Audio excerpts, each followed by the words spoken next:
বিজেপির এক যুব নেতা, মেদিনীপুর শহরের 14 নম্বর ওয়ার্ডে তার বাড়ি, সোমনাথ সাহু, এবং কমিটিতে সম্পাদক পদে সে রয়েছে। তো সেই বিজেপির যুব নেতা 14 নম্বর ওয়ার্ড মেদিনীপুর টাউনে তার বাড়ি, আর তার স্ত্রী বিজেপির প্রার্থী হয়ে গত পৌরসভা নির্বাচনে মেদিনীপুরে 1 নম্বর ওয়ার্ডে প্রতিদ্বন্দ্বিতা করেছে বিজেপির প্রার্থী হয়ে। এই ছেলেটি ওড়িশা সীমান্তে ঢুকে ডাকাতি করতে গিয়ে ধরা পড়েছে। ডাকাতি তো এখন দেখা যাচ্ছে তার সঙ্গে সুকান্ত মজুমদারের খুব সুন্দর ছবি আছে। সুকান্ত বাবু কি ডাকাতি করতে পাঠিয়েছিলেন, নাকি ডাকাতির কিছু ব্যাপার ট্যাপার সেটিং, সেট আপ, রেশিও এইসব আছে? সত্যি মিথ্যে তো জানি না, বলতে হবে তো। যদি আপনারা তৃণমূলের ছবি দেখিয়ে বড় বড় কথা বলতে যান, যারা রাজনীতি করেন, নানা রকম মানুষ নানা রকম সংগঠনে কখন অতীতে ছিল, কখন কে ছবি, আপনারা ছবির রাজনীতি করছেন, তাহলে ডাকাতের সঙ্গে ছবি সুকান্ত মজুমদার, ডাকাতের সঙ্গে ছবি বিধায়ক হিরণ, তাহলে কি ডাকাতি করতে সুকান্তবাবু পাঠিয়েছিলেন?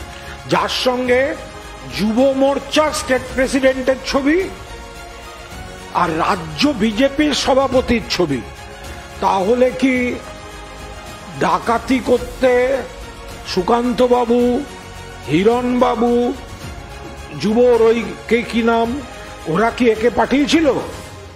তো এগুলো তো ক্লারিফাই করতে হবে, যেগুলো ঠিক না ঠিক নয়। তা যুব মোর্চার পদে রয়েছে সম্পাদক, অ্যাপয়েন্টমেন্ট লেটার পুরো লিস্ট শুদ্ধ রয়েছে। ওড়িশায় গিয়ে ধরা পড়েছে। টাকা কি কম পড়িয়া ছিল সুকান্ত বাবু? লোক পাঠাচ্ছেন অন্য জায়গায় ডাকাতি করতে।